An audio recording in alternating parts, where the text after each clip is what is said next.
Bom dia, galera! Sejam bem-vindos novamente ao nosso segundo encontro. Eu estou aqui em Jacareí junto com Maiara Verde Oficial, parceiraça que a gente se conheceu recentemente no presencial e pensamos, Darko, vamos bater um papo e gravar esse papo que a gente está batendo? E a gente fez isso há 2 semanas atrás e foi muito legal, porque a gente fala do cavalo e acaba falando sobre várias coisas que envolvem o mundo do cavalo, né? E a gente está pensando até no nome que seja relacionado a isso para a gente começar a desenvolver essa conversa. Exatamente. E é claro, dependendo do quanto você vai curtir. Então deixa seu like, se inscreve no canal, faz tudo que tem que ser feito. Principalmente deixa um comentário com o tema que você gosta, o que você curte falar. Porque eu e Maiara, a gente é apaixonado por cavalo e a gente vai ficar se repetindo, falando de cavalo, de cavalo e de cavalo. E é legal que a ideia, né? A gente conversou muito sobre isso. A ideia é falar de cavalo, mas sai um pouco da caixa também. Isso. Né? Falar o quanto que o cavalo também impacta nas nossas relações, impacta no nosso dia a dia, falar um pouco do universo, do mercado do cavalo. Tudo claro, o cavalo vai ser sempre o protagonista, mas sai um pouco do trivial que a gente vê aí de conteúdo sobre cavalo, né? De parte de comportamento, que é muito legal, a gente até pode falar também, parte de equitação, Exato. que a gente também já fala, mas aí cada um já no seu quadrado. Mas muito além disso, né? A nossa ideia justamente é juntar as nossas expertises, não só do cavalo, mas de vida. Isso. E o quanto que o cavalo nos impactou, que eu tenho certeza que serão conteúdos que vão também, não só trazer coisas diferentes, mas principalmente para que faça que todos nós tenhamos a oportunidade de refletir, né? De refletir, de pensar fora da caixa. Eu acho que esse é o ponto. Fora da caixa. E aí, como você falou do comentário, o que a gente queria muito, assim, a gente está construindo, né? Tudo Claro. isso está sendo construído. E eu sempre falo que o mais importante de tudo não é nós construirmos por si só, pela nossa ideia, pela nossa vontade, mas que a construção seja feita justamente por vocês que vão assistir, que vão justamente usufruir, né, desse momento, do tempo de vocês para estar com a gente aqui. Então é muito importante que você traga, poxa, Mayara, eu gostei muito desse bate-papo, mas por que vocês não falam de tal tema que eu gostaria que fosse elaborado, eu gostaria que fosse discutido? Para nós realmente vai ser um super prazer ter isso, né? Exatamente. E para começar o tema de hoje, nós estávamos pensando em falar um pouco sobre Copa do Mundo, já que Maiara tem um menino maravilhoso que é apaixonado por futebol, e eu acho isso muito legal, uma criança ficar assim apaixonada, saber nome, data e tudo como funciona.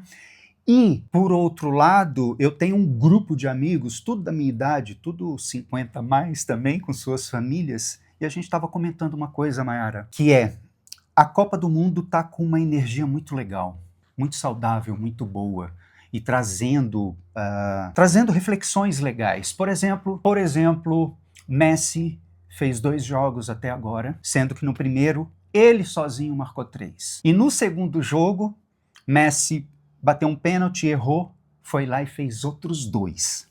Só que a parada é o seguinte, eu estava ouvindo o comentário do José Trajano, do Juca Kfouri, que o time da Argentina tá jogando pro Messi, né? E o público, o povo da Argentina também tá jogando pro Messi. Uhum. O cara tá carregando um peso gigantesco, né? Gigantesco.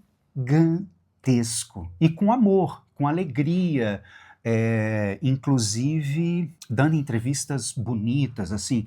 Então, gerando muita conexão. Uhum. Inclusive, os jogadores, quando perdem, vão lá e abraçam ele. Sim, gera todo um envolvimento. Todo um envolvimento, um fair play, né? Um jogo bonito de se ver, assim. Ai, ai.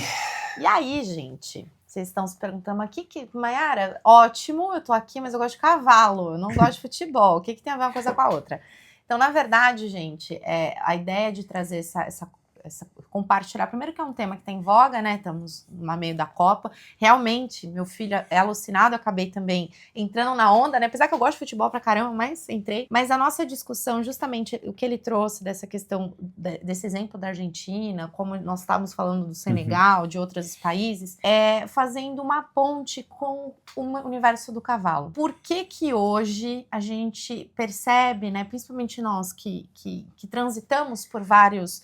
Eu acho muito legal a nossa nosso posicionamento no mercado do cavalo, porque a gente não tem uma raça, a gente não tem uma representação, né? A Maiara não é do western, a Maiara não é do clássico, a Maiara não é do manga larga, o Darko não é do... Apesar de você ter muita experiência com cavalos de salto, você não é do salto, você é do cavalo, independente de qual cavalo que chegue. Então isso é muito interessante, porque quando a gente pensa nisso, nós viajamos e adentramos vários universos. Não só aqui como fora também, que a gente pode até entrar nesse mérito também. Mas, por que a gente não sente essa energia de equipe, né?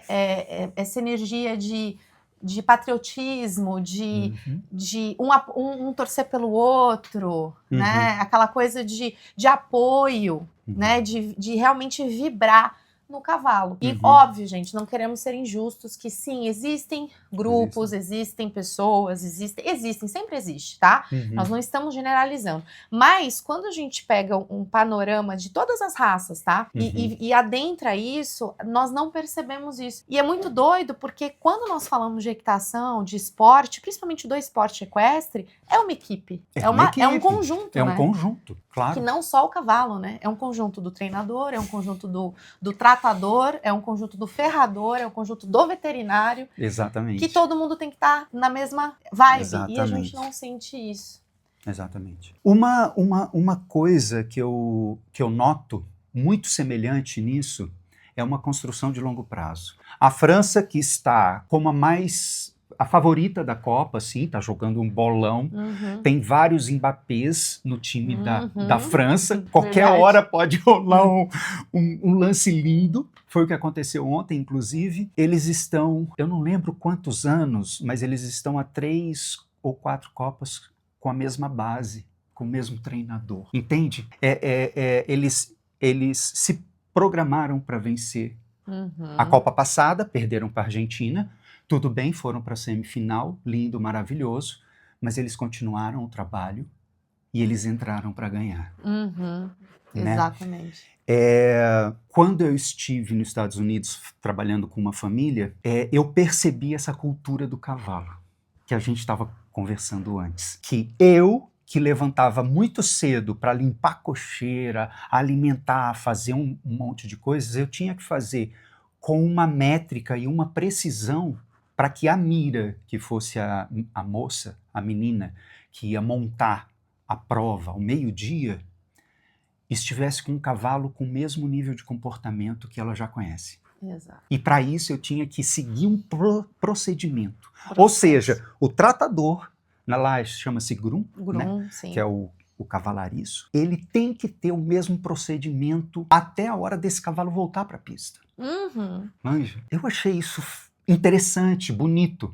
Sim. Aprendi muito com isso. Sim. Porque aqui não vi da mesma forma. Não. Você vê muito também, você comentou, né, dessa experiência, que eu estava comentando na Europa também. Isso. Né? Eu acho que os Estados Unidos, a gente comentou muito sobre isso, Estados Unidos e Europa, eles têm muito essa preocupação, porque eles veem o esporte de outra forma. Realmente é um business. Né? Não que aqui não seja, gente. Né? Às vezes a gente coloca alguns pontuamentos, o pessoal, mas não.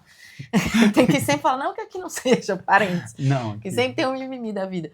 Não porque não seja, mas assim, nós não temos essa preocupação de olhar como um negócio.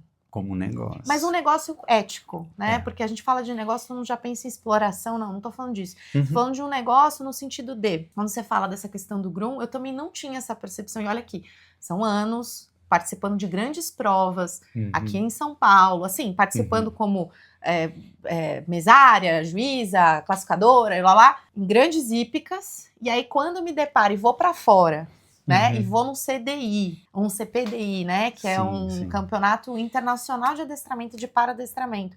Aí você vê a importância do groom ali na beira da pista. O cara, ele é praticamente o braço direito do atleta, né? Porque é ele que cuida, ele é o babá do cavalo, né? E você vê todo o cuidado até do cabresto, do posicionamento, se vai o tempo, né? Como steward, a gente tem que tomar muito cuidado com isso, o tempo de rodar, fazer guia, se o cavalo tá legal, se não tá legal, fazer gelo e não sei o quê. Então, quer dizer, não é só um cuidado, é um cuidado que justamente não pode interferir no temperamento do cavalo. Então, é um manejo que tem que ser muito bem padronizado. Muito bem padronizado. E eu acho que falta muito esse padrão pra gente. Nossa! Muito. Absurdo. Demais. Para comer, os trailers, eles são todos, tem uma base, tem um mínimo para ser trailer fora, né? Estados Unidos, Europa, assim. E aqui não é muito bem assim. Isso gera um certo complicador para transportar animal, sob estresse, calor e uma série de coisas. Né? Não é legal a gente ficar falando de problemas exatamente, mas é só para pontuar uma coisinha. Mas para pontuar que muitas vezes a gente às vezes tem essa discrepância em alguns momentos de nos comparar fora e não é que nós não temos, a gente estava conversando sobre isso, não é que nós não temos bons cavalos, bons cavaleiros. Temos, muito pelo contrário. Hoje eu não tenho um grande conhecimento sobre isso, mas o pouco que eu vejo, leio e converso com pessoas que têm um bom comércio de vendas de cavalo, a gente tem exportado muito cavalo. Sim. Entendeu? Muito cavalo. Sim. Como também tem, principalmente para os Estados Unidos. Eu sei que lusitano, por exemplo, eles amam. Tem exportado um monte. Como digo, pode ser que seja muito mais importação do que exportação. Não tenho esse conhecimento tão detalhado, porque não é o meu métier. Mas o pouco que eu converso com as pessoas que exportam, falam que, Maiara, meu mercado hoje é muito mais fora do que dentro. Sim. E aí você vê, temos bons cavalos, tal. Mas e aí? Porque não basta, né? Porque não basta. Uma coisa que eu vi lá fora, que eles têm a cultura do hunter e equitation, né? E o equitation, ele começa com crianças e adolescentes até 16 anos. É só o limite para competição de equitation. A Mira, que eu trabalhava para ela começou criança e ela já estava completando 17, saindo do equitation. E essa menina estava fazendo 1,60 m em grande prêmio. A cultura da base é diferente. A família estava pensando na Mira saltando com 25. Eu não sei qual a idade, eu estou viajando, mas estava pensando nela lá no grande prêmio. Então colocou ela no equitation como base, estrutura para ela. Mas eu vejo todos os esportes são assim. Eu vou dar o exemplo do meu filho. O meu filho hoje, o que ele faz é fundamento. No futebol. Hoje, cada vez mais. Que é o que a Europa investe também. Que é o que é diferente da... Agora a gente tem investido muito aqui no Brasil. Mas o Brasil, como teve essa cultura da arte, que a gente já tem o gingado, aquela coisa de jogar, que não são todos. Não são todos, né? São pessoas que nascem com habilidade e vão desenvolvendo. Ou até desenvolvem, não acho que todos nascem. Pode até que ser que desenvolva com a prática, enfim. Mas tem o gingado, tem aquela coisa toda. Agora que tem essa preocupação de fundamento, né? De fundamento, de portar. Meu filho, o treino dele é assim, 1 hora de treino. Eu vou te dizer que 70% do treino dele é conezinho, e passa a bola para um lado e passa para o outro, e joga, e noção de posicionamento, e cone. Depois que ele vai fazer o treino de coletivo que ele fala, que é o que ele adora, né? Óbvio. Sim. Mas pouquinho tempo. Eu estou fazendo um esporte novo, que é o futebol, é a mesma coisa. Quase 80% é ficar treinando o ombro, treinando cabeça, treinando o braço. É um negócio difícil pra caramba. Aí você vai jogar 10 minutos só. O que adianta jogar se não sabe fazer nada? Exato. E aí eu vejo que na equitação, que é uma coisa que eu bato, hoje, meu objetivo de vida é esse, né? Que as pessoas entendam o quanto que a base é importante. Na equitação não existe isso. Outro dia eu tava vendo uma profissional falando, não, quando chegar em determinado nível, a pessoa tá pegando menos na boca do cavalo. Cara, ela não tem que pegar na boca do cavalo. Não pode pegar na boca do cavalo. Se ela tá pegando na boca do cavalo, isso vira um padrão motor que vai ser difícil depois ela tirar. E outra, esse cavalo pode ficar pegando na boca, entende? Mas eu não culpo, porque é uma cultura que a gente tem. Que é assim, não, a pessoa vai aprendendo meio que na porrada, né? Vai aprendendo conforme na tentativa e erro. E não é assim. Existe caminhos, né? Existem... É que nem... Eu acho que fazendo uma ponte para doma, né? Para esse trabalho com o cavalo. Mesma coisa o cavalo. Antigamente, os pessoal amarravam o cavalo. E às vezes, trabalhava muito mais na submissão. Aí entenderam que não precisa fazer isso. Sim. Você tocou numa palavra que eu gosto muito, que eu acho que dá caldo, que é fundamento. Fundamento é muito a base de tudo, né? É o da Fórmula 1 que a gente conversou antes. Os competidores, grandes vencedores, vêm de uma escola da Mercedes, da Ferrari, da McLaren. Que vieram do kart. Nando Loris, o Nando, exatamente, o Russell, Kimi Antonelli,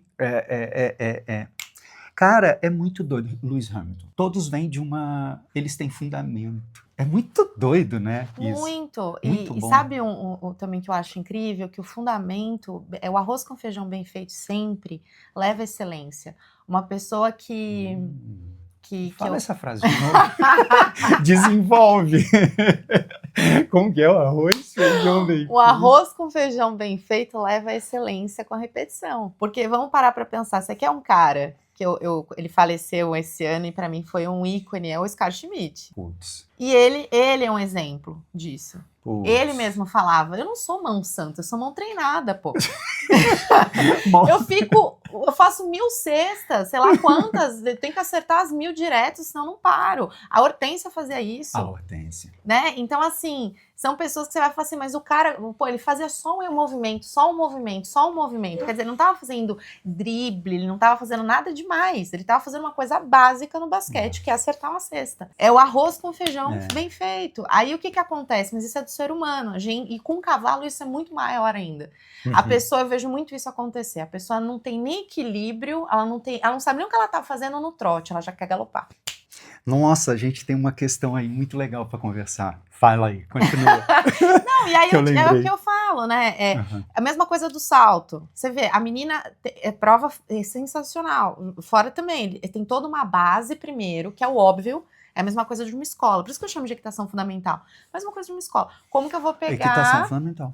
Né? Pegar uma criança da 5ª série e botar no 3º ano do colegial, não dá. É a mesma coisa no cavalo. E aí você vê pessoas adultos mesmo, assim, a ansiedade, né? E é natural do ser humano. A gente tem ansiedade mesmo de evoluir, de se tornar melhor, né? Claro. De se desafiar. Claro. Mas tem que ter o respeito do tempo. Claro. Nossa, você pegou várias coisinhas aí. Deixa eu ver se eu consigo colar. Anteriormente, você falou uma coisa que eu acho muito legal, que eu tô com essa pulga atrás da orelha, que é a exportação de jogadores de futebol, exportação de cavalos. Nós sempre fomos, continuamos sendo, exportadores de commodities. Nós estamos vendendo toda a nossa tecnologia de conhecimento, Perfeito. Eu acho isso animal. Do ponto de vista, é legal refletir sobre isso, porque tanto é que a seleção brasileira, ela é inteira de gringo. Sim. Gringo não. São jogadores brasileiros, jovens que saíram daqui, foram jogar na Europa e não tem conexão com o povo brasileiro. Não. Essa é a maior crítica dos comentaristas. Não, você falou a verdade, não tem conexão. Lateral esquerdo, Cafu, Ronaldo, quem é o cara que você olha e fala, eu me identifico com esse cara? Vini Júnior, que tá na França? Não. Não, a gente não se identifica, mas se identifica com Messi. Como é que mas pode, se identifica com Cristiano Ronaldo, com Vozinha. Sim. Vozinha ganhou 12 milhões de seguidores brasileiros. Sim. Bem, eu tô comentando sobre isso porque eu não queria deixar passar. Mas isso daí, o que você trouxe é real. Não tem essa representação mais, né? Não tem... olhando os jogadores mesmo, muitos eu nem sabiam onde estavam, o que faziam. E não é o fato deles jogarem fora. É o fato deles terem perdido, e isso eu acho que também, de novo, eu vou trazer um pouquinho de crítica, desculpa, gente, eu vou dar uma opinião aqui, não negativa, mas o brasileiro, ele tem essa mania de não valorizar o Brasil. Você quer ver um exemplo? No nosso mercado. Claro. Fora, ninguém tá nem aí se você é da Europa, se é dos Estados Unidos, se é do Brasil, eles valorizam o teu conhecimento. Aqui, se você ficar 3 meses fora, tirando foto que você tá dentro de um Aras e voltar, você é o cara. Ninguém tá nem aí pro teu conhecimento. Você ficou, não, porque ele morou muitos anos fora, que é legal, eu acho que é uma experiência cultural, é fantástico. Acho que isso é um ponto muito bom, muito pesado, ainda mais quando você tem a experiência de estar num lugar que o cavalo é incrível. Mas não é só isso. Eu já vi muitas pessoas deixarem de valorizar um profissional no Brasil e valorizar um de fora que não tinha a mesma qualidade. E aí eu acho que faz essa ponte com o que você está comentando. Acho que talvez até para os jogadores, eles não têm a questão de, cara, eu sou brasileiro, que orgulho. Não, eu jogo no Real Madrid. Exato. Entendeu? Eu não sou do berço do Pelé. Eu não nasci do país do futebol. Não, eu jogo no Paris Saint-Germain. Eu sou um jogador que deu certo. Eu sou um jogador que deu certo porque eu jogo fora. Nossa, mãe. Eu sou um jogador que deu certo porque eu jogo fora. Cara, fantástico, fantástico. Eu acho isso fantástico. Nossa, você me fez pensar em várias coisas em relação a isso. Porque é uma necessidade da gente valorizar as nossas raças, os nossos atletas, né? Não, com certeza. Essa semana, eu estava fazendo supino reto lá na academia. Uhum. E o Noedir, que é o personal, o cara que fica lá, a gente é amigo porque a gente gosta de música e tudo mais, e ele falou, pô, Dark, eu vi no seu perfil, cara, que legal essa história dos cavalos que você trabalha, né? Ai, que legal, eu assim... Ótimo! Qual é o nome daquele cavalo que refugou com aquele Pessoa? Eu falei, o Balubê de Rouet. Uhum. Calma. É só um parênteses. Ele que não assiste pismo, Uhum. ele nunca viu, a única memória que ele tem É do negativo. do melhor cavalo. Que já existiu. Que venceu tudo, cujos filhos são maravilhosos, cujo cavaleiro é dos melhores, é o melhor. Rodrigo Pessoa está acima da média. Com certeza. Em todos os aspectos. E o rapaz, ele lembra do Balubê de Rouet, como o cavalo que refugou. Porra! Me deu uma dorzinha, né? No coração. Eu fiquei com Poxa vida, cara, tanta coisa pra você lembrar, vai lembrar do refúgio. Vai lembrar do refúgio, o cavalo fez tudo. Ele não podia... Enfim, falar sobre isso. Mas eu acho que tem muito a ver isso que a gente está falando, né? O atleta que ele não fica porque ele não é valorizado. Uhum. Né?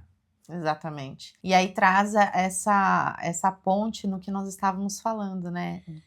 Da valorização do nosso país e da valorização do mercado mesmo. O próprio mercado equestre. A gente traz essas críticas não no sentido de colocar para baixo, mas de reflexão. Reflexão. De reflexão. Às vezes eu critico algumas coisas, o pessoal fala, nossa, mas você... Então pra que você tá? Eu falei, gente, eu critico algo que eu já vivi, que eu já fiz. Exato. Principalmente. Exato. Que eu já, né? Exato. Então, assim, eu refleti, falei, pô, esse caminho tá errado, vou para outro. Uhum. Então, assim, a minha esperança é que o pessoal novo que tá vindo, tem muita gente que tá começando, que as pessoas comecem com uma cabeça diferente, né? Que elas comecem, que reflitam. Acho que a gente precisa, em tudo, né? Mas principalmente no mercado do cavalo, é muita reflexão para muita coisa. Muita reflexão, muita Nós coisa. estamos vivendo no meio do cavalo uma era muito extremista, que me preocupa um pouco. Extremista? Extremista. Dá exemplo. Ou pode ou não pode. Entendeu? Sim. Ou é ou não é. Isso não é não é assim. uma trend de Instagram? Eu não sei. Eu acho assim, existe ciência. Claro. Existe prática, sem dúvida, né? Eu acho que isso... Ciência é muito importante, a ciência ela respalda, ela dá o suporte, mas assim, não existe uma verdade absoluta, né? Eu acho que a gente pode construir verdades que sejam a favor do bem, né? Claro. Então não tem, então eu vejo muito isso no cavalo, ou é a favor ou é contra. Não é bem assim, Não é gente. bem assim que a banda toca. Tem coisa que, pelo amor de Deus, que aí não tem condição, né? Maus tratos, falta de segurança, questões relacionadas à lesão, isso daí a gente não tem nem que discutir, que aí, não tá certo. Perfeito. Mas ferramentas, estilos de trabalho, algumas coisas eu percebo que assim, não existe uma discussão saudável. Ou é errado ou tá certo. Vou dar um exemplo, ferramenta. O pessoal do Beatles com a embocadura. Putz, com licença. Entendeu? Cara, os dois estão certos, não tem errado, entendeu? Tem um lado negativo do Beatles, como tem um lado muito positivo, como tem um lado negativo da embocadura e tem um lado muito positivo. O que a gente pode fazer é discutir e ver e colocar na balança, né? Mas não, aí porque você está sacrificando o cavalo. Não é assim. Calma, né? Exato. Calma. É o que eu falo, às vezes a gente tem que olhar para todo um panorama da coisa, né?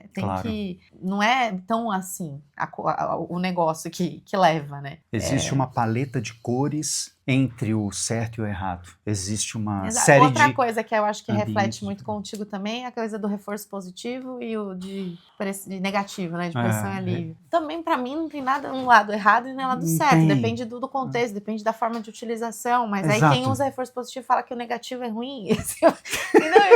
E o negativo não é negativo, é uma palavra que se relaciona com a retirada do alimento quando...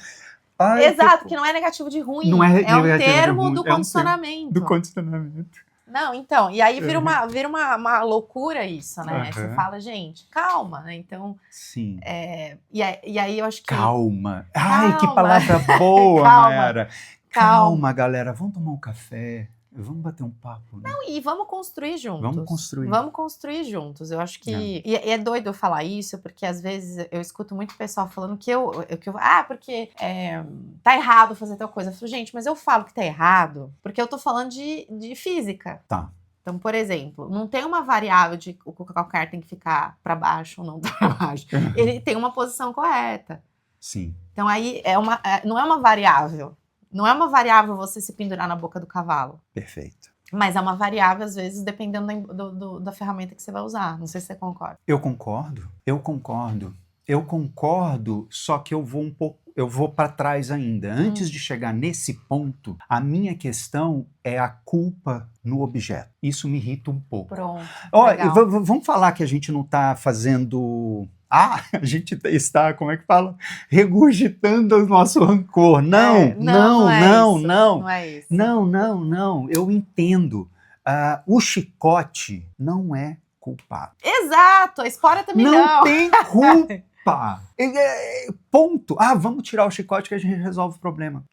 Não resolve. Não resolve. Você... E a gente não combinou, hein? Não, pior que não.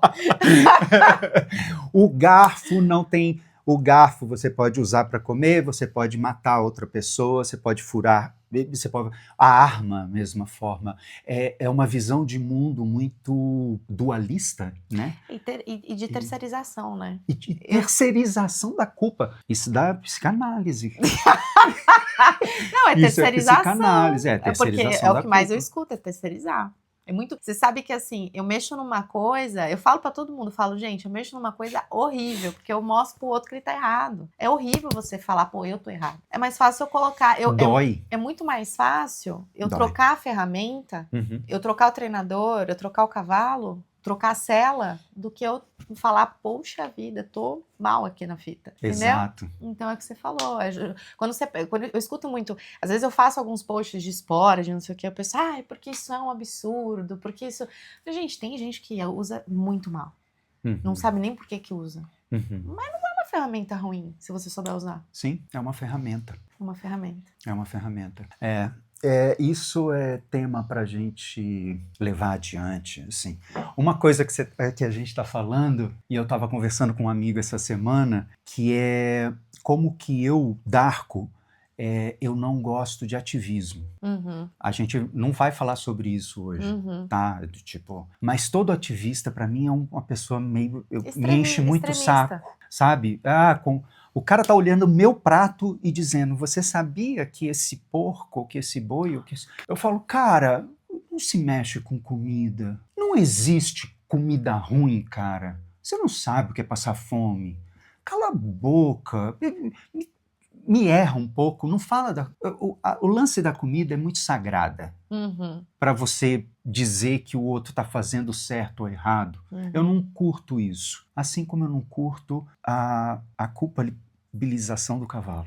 Esse cavalo não presta, esse cavalo isso, esse cavalo aquilo, que vai no mesmo campo. Ele não é um ativista, mas ele terceiriza a culpa. A gente podia fazer o nosso próximo tema sobre isso, hein? Vamos fazer? Vamos fazer. E esse trecho, o editor coloca um corte em preto e branco. Exato. A gente tá combinando o próximo, porque vai dar muito pano pra manga. Não, eu acho que a gente já podia gravar logo em seguida desse aqui. Muito bom. Vamos gosto da ideia. Eu acho que a gente podia... Voltando à questão da culpabilização do animal, é porque o animal não é uma bola de futebol, não é um carro de Fórmula 1, ele não é uma bola de basquete. Aí a gente pode até desenvolver a questão do temperamento, personalidade, para a gente falar do cavalo enquanto um ser senciente, com nome, personalidade, caráter e gosto e uma série de prazeres e uma série de coisas.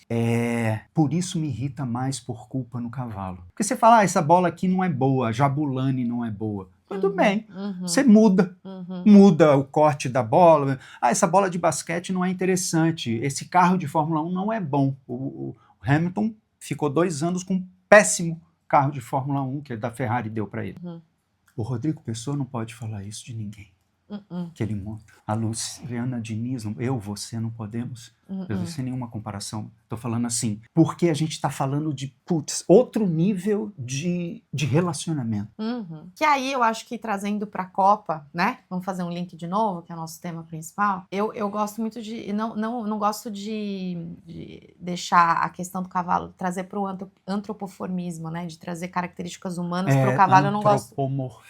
Antropomorfismo, alguma coisa assim. Eu não gosto, mas se a gente fizer uma analogia com a Copa, é a mesma coisa da equipe. Se o Messi errou o gol ali, quem tem o direito de chegar e apontar pra ele e falar, viu, você errou o gol? Que equipe é essa? Ali não existe... Eu falo muito isso, que é uma coisa que eu até comento com meu filho, né? Esses dias mesmo ele tava bravo que não passaram a bola pra ele, e ele passa a bola pra todo mundo, porque eles são pequenininhos ainda, não tem noção, né? Fica todo mundo embolado, é muito engraçado.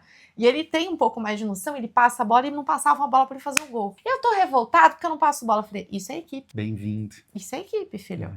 É assim. Se eles não passam a bola pra você, paciência.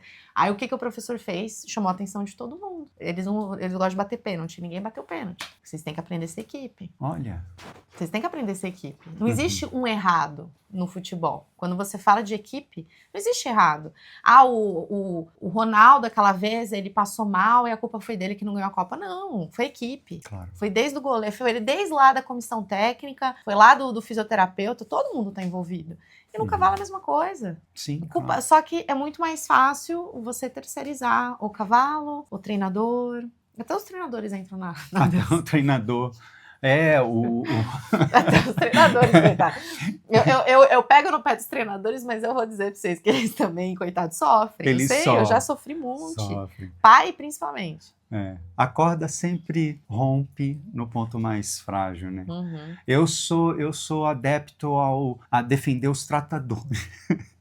Onde eu vou trabalhar, eu faço muita amizade com os tratadores, porque eles, em geral, são os que... Os mais importantes. Os mais importantes e os que menos recebem o feedback da equipe toda. Exatamente. São os que ficam...